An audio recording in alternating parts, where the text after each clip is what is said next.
Corona आहे की आणला जातो या प्रश्नांची उत्तरं तर मिळतील, येणाऱ्या काळामध्ये मिळतील. पण त्याच्या नावाखाली लसीकरण जर राबवलं आणि लसी घ्या म्हणून दबाव टाकला तर भारतीय संविधान आर्टिकल 21 याचं उल्लंघन आहे मित्रांनो, लक्षात ठेवायचं.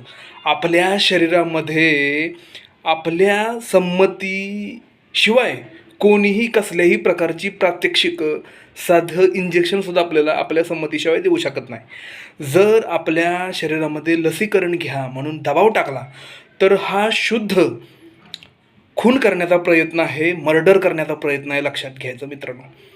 तर कसल्याही धाकाला धरून लसी घ्या म्हणून कोणी जर प्रकार राबवतील तर तिथं विरोध करायचा.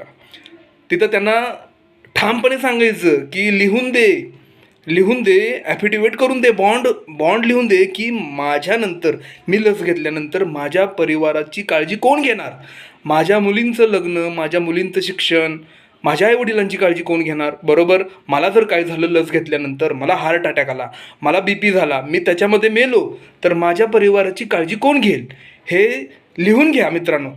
आणि आर्टिकल 21च्या आधारावरती तुम्हाला भारतीय संविधानानं अधिकार दिला आहे, तुम्ही तुमच्या जीवाची पर्वा करू शकता आणि लसी घ्या म्हणून कोणीही तुम्हाला सक्ती करणार नाही.